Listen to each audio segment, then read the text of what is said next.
Ooh, my hat had to pop back up.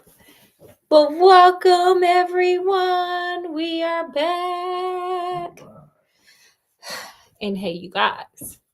Okay, so we are back. I am determined to get this done. And I wanted to break it up into like 30-minute increments because, like, I've seen some lives that are long, and no. The answer is just no. It's easier if you break it up. So that's why I didn't just do 2 chapters. Okay, so we are on chapter 13 of Wait Till Helen Comes. And oh my God, this little girl is just getting on my damn nerves. But I'm determined to finish this book. I don't know how I read this book as a kid.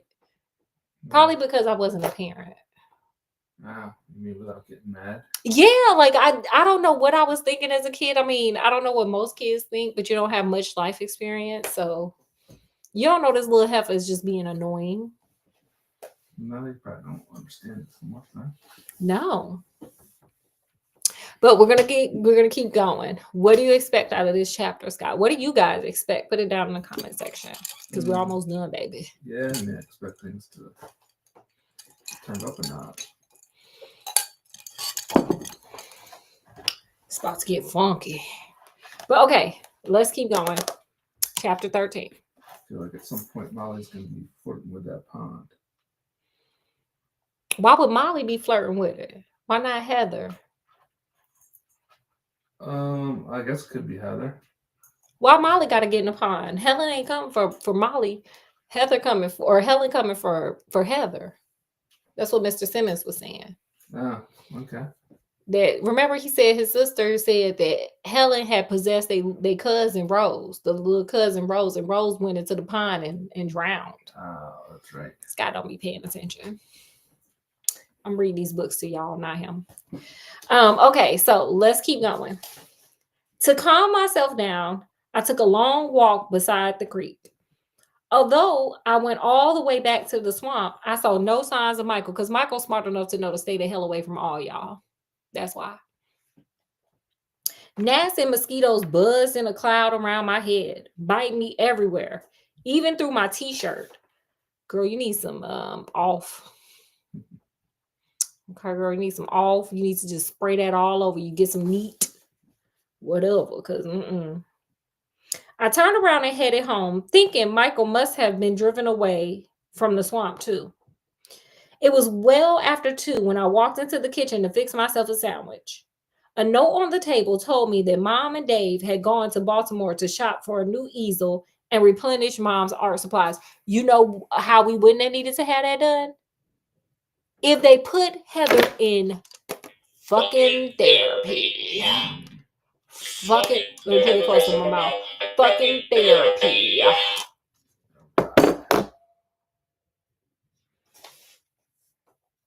Could have saved them some damn money and some heartache and some art supplies. They expected to be gone most of the day. Heather is in the living room watching TV. Mom had written, oh my God. She promised to stay in the house till you or Michael came home. Oh my God. Oh God, help. Help. I could hear a cartoon blasting away. But when I went to ask Heather if she wanted a sandwich, I saw Bugs Bunny popping out of a magician's hat without an audience. I wonder where the fuck she could be. Where could this little heifer be? Curious. Even though she promised and lied. I checked our bedroom, thinking she might be taking a nap, but she wasn't there either, or anywhere else in the house. So much for keeping her promise. I thought as I pushed open the screen door and called her. Instead of Heather, I saw Michael coming across the grass towards the house. He was carrying a large mayonnaise jar. Okay, let me stop real quick. Why the hell, if y'all took her little ass over to Baltimore before, why didn't y'all take her again? Who just leaves a 7-year-old in the house until other kids come by themselves? Why didn't y'all take this little heifer with y'all? Why y'all always leaving this little girl? Y'all took her before. I'm talking to the parents, by the way. The parents. They're horrible parents here. They are. They are. They're not good parents.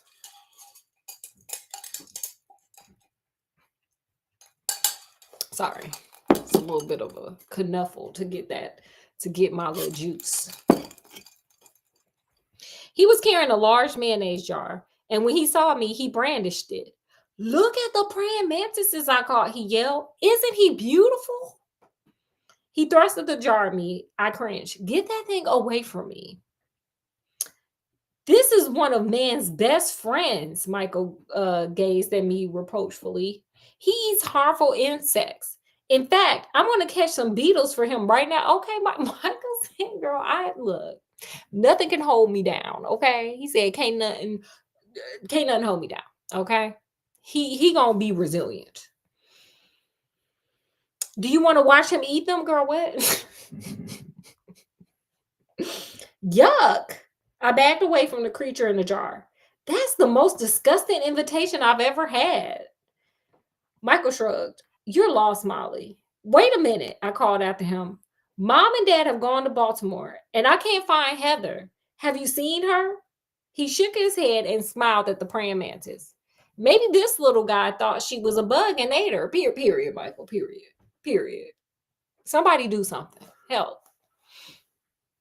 Very funny.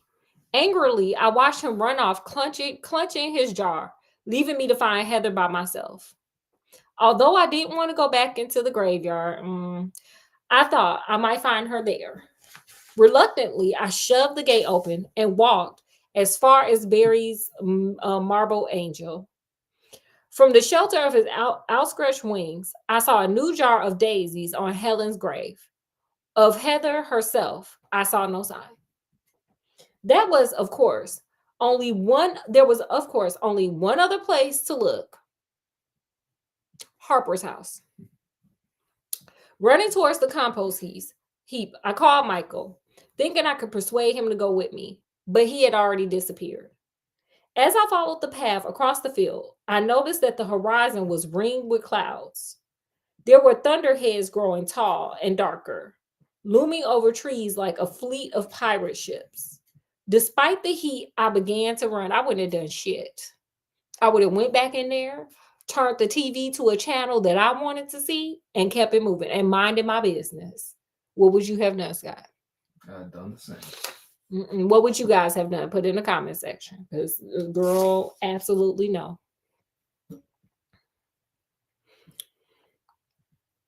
I was sure a storm was coming, and I wanted to find Heather before the thunder and lightning started. I really wouldn't be out there. When I reached Harper Pond, I was gasping, out of air from running. I paused at the bottom of the hill, trying to catch my breath and ease the ache of my ribs. Above me, the ruins seemed empty, desolate. The sky shone blue behind the empty windows, and vines billowed in the gust of wind. Uncertain of the wisdom of calling her name out loud, I scanned the walls, searching for signs of Heather, a flash of color, a sudden movement, the sound of a voice.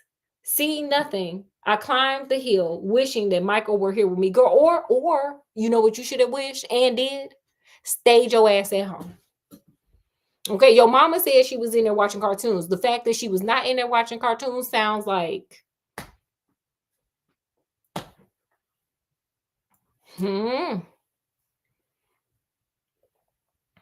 As I approached the house, a towering cloud drifted in front of the sun and cast everything into shadow. At the same time, a gust of wind flipped the leaves, revealing their white underside. I knew rain wasn't far off, and I forced myself to run towards the shelter of the bushes crowding along the ruined walls. Burrowing through the undergrowth like a rabbit, I found myself wondering what I was doing. Heather hated me. She made that clear hundreds of times. And I certainly didn't love her or even like her. So why was I here, scrambling around in the bushes, getting scratched by thorns, scared to underneath of confronting a ghost? Why didn't I go home and leave Heather to Helen? After all, it was Helen she wanted, not me, period. The book would have ended right here for me. Thunder rumbled in the distance. The sky continued to darken, and the wind blew harder. Crouching in the brambles, I peered at the racing clouds, but before I could run for home, a sound from inside the house stopped me. At first, I thought it was only the wind funneling through the cracks in the wall, but the eeriness of it raised goosebumps on my legs and arms. Raising my head cautiously, I peered through the leaves, screening a window just above me. I saw Heather first. She was standing a few feet away from me, her profile turned to the window. But I thought Daddy would be with us too, she was saying. See, here we go. Girl, Helen don't want your daddy. She wants you to drown, honey. She don't want no old people down there. She want kids. She a kid. Scarcely daring to breathe, I peered into the shadows and saw Helen wearing a stained and ragged white dress. She seemed less transparent than she had in the graveyard. Her dark, luxurious hair cascaded down her back, contrasting harshly with her pale, skull-like face. Her feet were bare, and she cast no shadow, because she a ghost. When she moved closer to Heather, she made no sound. Nothing bent or rustled when she stepped on it. Her eyes were terrible, dark and glistening, fixed upon Heather. She reminded me of a cat about to spring upon a sparrow. I know everything about that because my cat likes to bring in birds. Don't he, Scott? Yeah. And moles. Yeah. And crickets. Mm-hmm. And dragonflies. Yeah. Them Scott cats, by the way. Mm-hmm. Mercilessly, without compassion or sympathy, thinking only of his hunger. We don't need your father, Helen murmured. We don't need anyone. Yeah, girl, you about to catch that good baptism called drowning. As she spoke, the air in the house seemed to wave towards me, cold and smelling of damp earth and stagnant water. Ooh, girl, it smelled like old addict. I shivered, subtly aware of the sound of my heart pounding loudly with fear. I couldn't abandon Heather. Now, yes, you can. Yes, you can. You could, girl, I would have beat feet out them bushes and right on back home. I had to save her from Helen, whether she wanted to be saved or not. There's a song by 3-6 Mafia. Do you know this song, Scott? Do y'all know the song? It's called Don't Save Her. It goes, don't save her. She don't want to be saved. Don't save her. Girl, why don't you go ahead? It wasn't even 3-6 Mafia. It was Project Pat. Girl, why don't you go on and listen to Project Pat? Don't save her. She don't want to be saved. Okay? And get on home and watch you some cartoons. Yeah.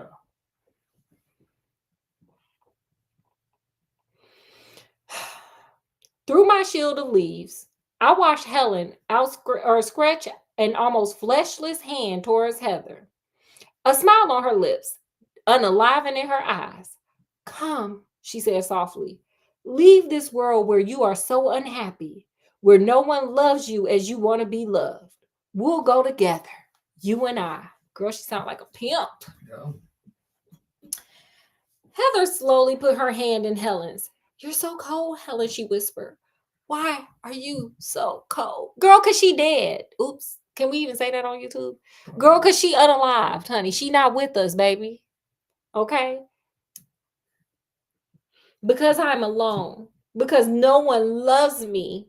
Helen clung to both of Heather's hands as ivy clung to oak, sending its roots beneath the bark, sucking out the tree's life. Promise you'll never leave me. Promise you'll always love me best, she whispered ferociously. What about Daddy? Heather's eyes filled with tears. I can't love you more than I love him. I can't.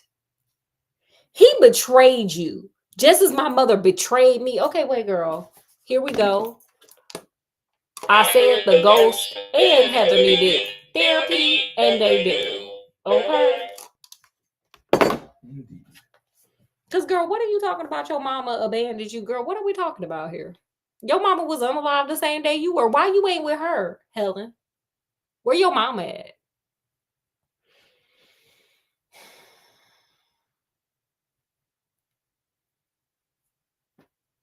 Wait, let me find where I was. He found someone he loves more than he loves you. Their mother. The hatred in Helen's voice chilled me. I wanted to leap up and run away from Harper House to escape her. I would have been gone. I would have never known this conversation happened. I would have never seen Helen, honey, just girl, look. Okay, because Heather don't want to be saved. And I forced myself to move where I was. Oh, wait, I forced myself to stay where I was, too frightened to speak or move. No, Heather wailed. No, he loves me best. I know he does. Then give me my locket, Helen hissed.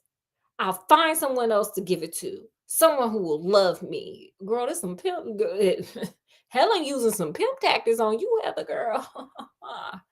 She held out her hand, reaching for her gold chain. She's like, run me my chain. Run me my chain. Someone who won't betray me.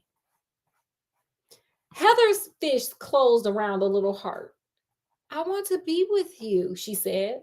But I want to be with Daddy too. Girl, you gotta choose. Okay, do you want him? Where's Prince at? Or do you want me?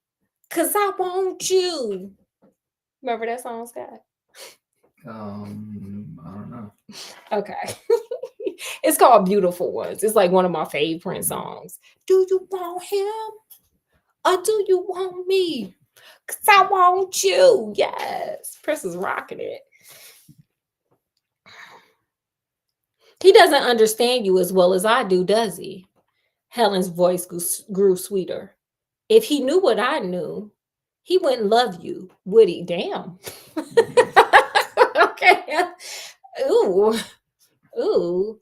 Helen. Oh, girl. Okay, girl. She is girl. Okay. This a pimp right here. Heather whimpered and covered her face with her hands. Her body shook with sobs. But I'm afraid to go on the water, Helen. I told you, see, Helen trying to get Heather to get on in that water and drown. She don't give a damn about Molly. Molly too old. She done aged out of the program. I see. Mm-hmm. I'm afraid. There's nothing to fear. Helen took Heather's hand. If you don't come now, I'll go away and you'll never see me again. Never.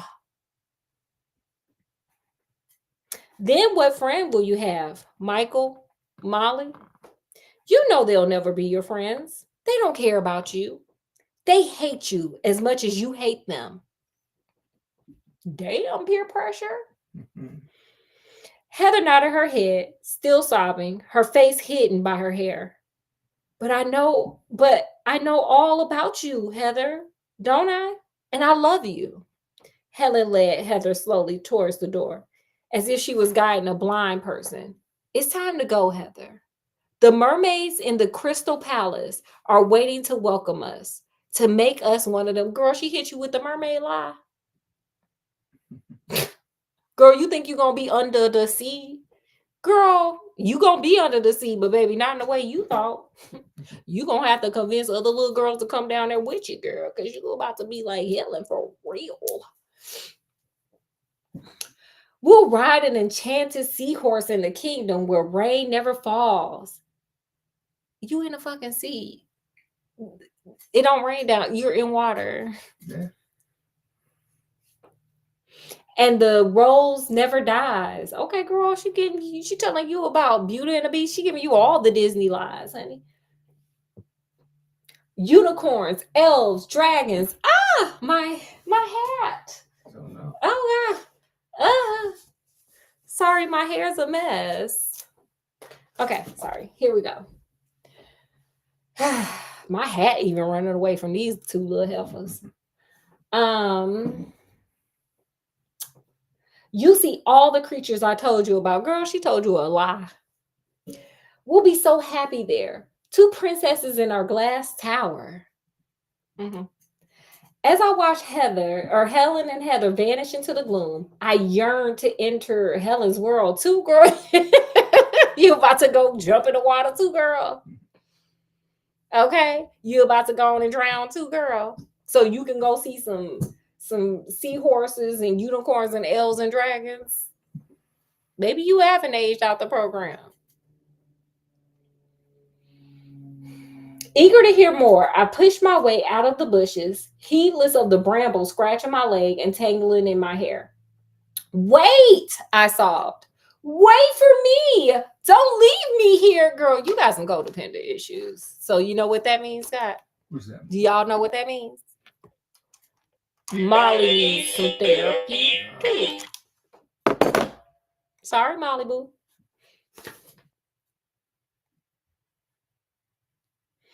A crash of thunder brought me to my senses. As startled as someone awakened from a beautiful dream, I cringed from that lightning that forked across the sky. As the rain began to fall, I caught sight of Helen and Heather walking hand in hand towards the pond. Oh, here we go, girl. You about to be sacrificed. Heather! I cried. But the rain fell harder, forming a silver curtain between me and the pond, hiding Heather and Helen from me. Running down the hill, slipping and sliding on the wet grass, I reached the pond in time to see Helen leading Heather into the water. I told you, wade in the water. But it ain't that kind of wade in the water. This chick is Helen trying to drown her. The wind blew harder, and thunder rumbled continuously, muffling my cries. No, Heather, no! I shouldn't have worn a mask so y'all can see the dramatic effect. I'm trying to get my Oscar. Kicking off my shoes, I splashed towards them. The water was cold and the lightning terrified me, but I plunged in deeper, trying to keep Heather in sight. It was like chasing someone into a waterfall. When I was almost in reach of her, I tripped on a tangle of roots and splashed face down in the pond. Girl,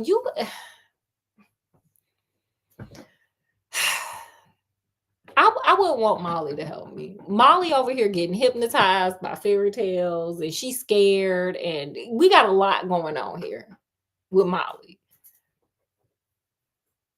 Would you want Molly to save you, Scott? Would y'all want Molly to save y'all? Because Molly doing a lot, honey. Yeah, but she's really the only one that can do it. Yeah, because Michael said, girl, I'm gonna be over here collecting beetles for my praying mantis. I ain't got time for this foolishness. Sputtering and gasping, I struggled to free my feet. I looked for Heather. She was nowhere in sight. All around me, the rain poured down and the water rose and fell in tiny waves, hiding both Heather and Helen. Terrified, I swam towards the place I had last seen her, then dove beneath the surface, groping for an arm, a leg. Twice I came up for breath, then plunged again into the murk. Finally, my fingers tangled in something. I thought it was an underwater weed. Then I recognized Heather's hair. Girl, pull that hair out. Told y'all that hair was going to come out. Grasping the long strands, I yanked her upward, struggling to get her head above water. Holding her up, I peered through the rain, searching for the shore. I got no help from Heather. She lies still, her eyes closed, her lips blue, her hair floating around her head in dark strings. As I got my bearing and started swimming, towing Heather, I heard a weeping sound. It wasn't the wind in the trees. It wasn't the lapping of the water. It was Helen. In front of me, to the right, to the left, sobbing and moaning, clutching at Heather with icy fingers, begging me to give her back. She's mine! She's mine! Helen wept. Don't take her from me. I would have flipped that little heifer off. Girl, I could be in the house watching cartoons and not having to say to this girl from you doing what you doing, but here we are. If you don't get yourself out of here and find a ghost that is a therapist, go find Sigmund Freud. Go get some help.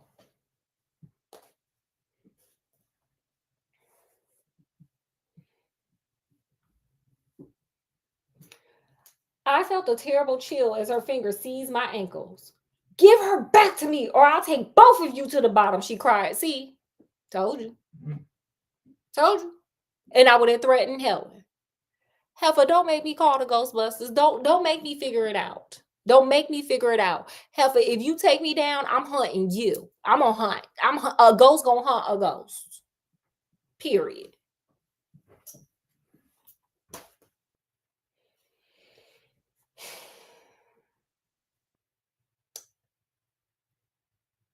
Get away. I kicked her viciously. Leave us alone.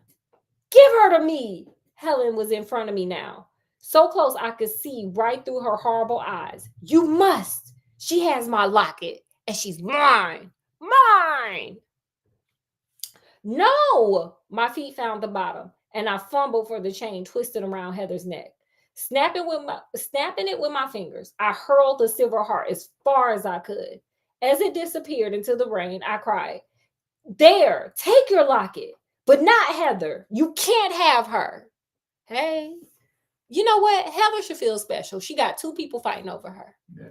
She doing good. Helen moaned and turned from us to pursue the locket. Without her to slow me down, I was soon dragging Heather out of the pond, laying her down on the ground. I crouched beside her. She was so still, so pale. Don't be unalive, Heather, I whispered. Please don't be unalive. Covering her mouth with mine, I tried to remember what we had learned in school about mouth-to-mouth resuscitation. Girl, y'all learned that in school? Yeah. I didn't learn that in school. No. Mm-mm. They taught us the Heimlich, but they didn't teach us. I didn't learn how to do mouth-to-mouth until I was medical, until I was in the military. Oh, wow. Yeah, we did it in school. I forget what grade. Oh, wow. Then we did the Cub Scouts, too, I remember. I was also in a Catholic school, so But God, I do remember yeah. doing it in school. I was in Catholic schools. No. Didn't No. want to bring anybody back. So No, I think they wanted you to go, honey. They wanted you to go. Go to glory. Finally, she gasped and choked, opening her eyes and staring at me. For a moment, she didn't recognize me. Then her eyes were filled with shock. She like, Scott, look at me. Wow. I'm such a good actress. A Tony, an Emmy, an Oscar. Hell, I'll even take a Grammy. Molly, she whispered. Molly, what are you doing here? Where's Helen? She twisted her head frantically from side to side, trying to locate Helen. She's gone, I said, glancing fearfully over my shoulder. The rain hid the pond, hid Helen, forever, I hoped. No! Heather cried. No, she can't be gone. She promised to take me with her. Helen, she cried out. Helen! I'm an actress, honey. I have come all the way. I've come full circle, babe. She's gone, I whispered, trying to hush her. Gone. Heather struggled against me, trying to get up. Let me go, Molly. I want to be with Helen, not with you. Let me go. The rain poured down my face, blinding me. I would have let her little ass go. Again, don't save her. She don't want to be saved. The rain poured down my face, blinding me, but I held on to Heather's skinny little body, dragging her to her feet. I began climbing the hill towards the house. I had to get Heather out of the rain. I had to warm her somehow, dry her off. The church was too far away, but I got her in a Harper house. Girl, get your ass back to the regular house. Stop playing around where Helen is if you're trying to survive. This don't make no sense. Oh, Lord. Get her in therapy and get her in some school. She need, you know what else she need? What? Summer school. Wow. Put her ass in summer school. Then she ain't got all this time to be running amok. Even though, she did want to do some summer activities and the mama messed that up for them when they moved. So it's true.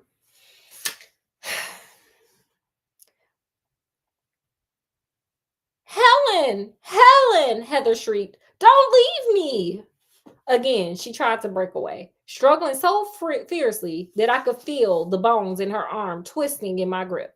Let me go with my friend, my only friend. Girl, can we put her little ass in daycare? Maybe she can get a friend there. Never mind, she need therapy. She's not your friend, I yelled. She tried to unalive you. No, she just wanted to take me with her. She loves me. She loves me best of all. She doesn't hate me like you do. I don't hate you. I gripped her arm tightly, her face inches from mine. I wouldn't have pulled you out of the pond if I hated you. I would have let you drown. Heather continued to sob. If you knew me, really knew me, you'd hate me. Even daddy would hate me if he knew everything about me. Girl, wait. What do these people need to know about you, girl? What have you done? Are you like unaliving animals? Maybe she started the fire. I didn't think about that. And it's been a long time since I read this book. We gonna figure this out together.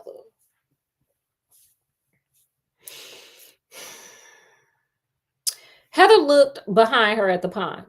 But she doesn't hate me. She knows everything and she understands. We're just alike, she and I. Just alike. Heather's tears mingled with the rain on her face. Heather. A cry came from somewhere in the rain, blowing to us in the wind. A chilling and terrible cry. Heather, where are you? Despite my grip, Heather broke free and ran towards the pond. I'm coming, Helen. I'm coming, she cried as she ran after her. Oh my God. Oh my God. Can we just let her go into the pond? Can we just let her be a part of the movie Splash and become a damn mermaid like she wants to? Remember Splash? Mm-hmm. Y'all should watch that movie. It's good. What's his name? Tom. The actor? Mm-hmm. Tom Hanks is in there. It's a really good movie. Y'all should check it out. And Hannah, whatchamacallit? Y'all should check it out. Was it? Daryl Hannah? Hannah Daryl. No, or something. Yeah, something like that. Yeah. Tom Hanks in there. Y'all go see it. It's good. It's like his early work. I was a little girl when it came out. So can we just let Heather go be Splash or whatever?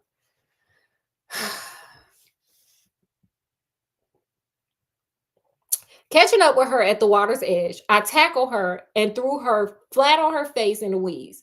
She fought me, her clothes wet, skin making it hard to hold on to her. But she finally gave up and lied still, weeping, her body shaking with sobs. I can't find her, she cried. Her hands went to her throat, her fingers fumbling for the locket. Where is it? She cried. What did you do with it? I gave it back to her. I peered into the rain, thinking I saw Helen's pale form hovering under a nearby willow tree. She can't take you if you're not wearing it, can she? How could you do it? Heather wept. How could you? My only friend. Girl, do better. Do better, ma'am. If your only friend trying to unalive you, ma'am, that ain't your friend. Struggling to my feet, I half carried, half dragged Heather towards the Harper house. To my relief, she seemed to have lost all her strength and will to fight. Faintly, I could hear Helen crying, but Heather seemed oblivious to everything. As limp as a doll, she allowed me to haul her into the ruins. Soaked to the skin, shivering with cold, we both needed dry clothes and warmth. But the best I could do was the room Michael and I had found the last time we had been there. At last, or at least the little bit of roof over our head would protect us from the rain. This way, Heather, I guided her through the door, stepping carefully on the floorboards. Maybe we could find matches here, light a fire or something. My teeth were chattering so hard I could barely speak. But Heather wasn't listening anyway. Listlessly, she stared straight ahead, walking by my side like a zombie or the victim of a terrible disaster. Halfway across the floor, I heard a splintering sound. The boards gave way under our feet, and the two of us plunged downward, still holding on to each other as we fell, too frightened to even cry out. No. Left y'all on a cliffhanger. Cliffhanger. Mm-hmm. What you think, Scott? What did you learn? Don't trust the ghost. Yeah. I learned that people will lie to you. They will tell you any damn thing to get you to do what they want, even if the what they want is just horrible for you. Okay, so sometimes don't listen to the words, watch them actions. And that's where Heather wasn't getting it together, honey. She was just listening to them nice words. That's how pimps get you too. They tell you all this nice fantastical stuff, and then you know what, boom, you human trafficked. Boom. You had a ghost telling this girl what she wanted to hear, and then you know what? Boom, her lips blew. Okay, so that's what we got. What you think so far, Scott? What did you learn? What did you guys learn? Put it in the comments. Yeah, I got nothing else. Okay, well, with that, I'm gonna leave y'all with this cliffhanger, and we got to figure out what we're gonna eat tonight. So Scott and I have to go. We thank you guys for coming and hanging out with us, and I hope you guys enjoyed. So we'll be back probably tomorrow. Like, I gotta get this book done, honey, so we can get to our next book. So with that, I'm gonna bid you guys adieu. I'm gonna tell you guys like, share, subscribe, of course. And from wherever we are to wherever you are, peace, love, happiness. We will see you guys later. Enjoy the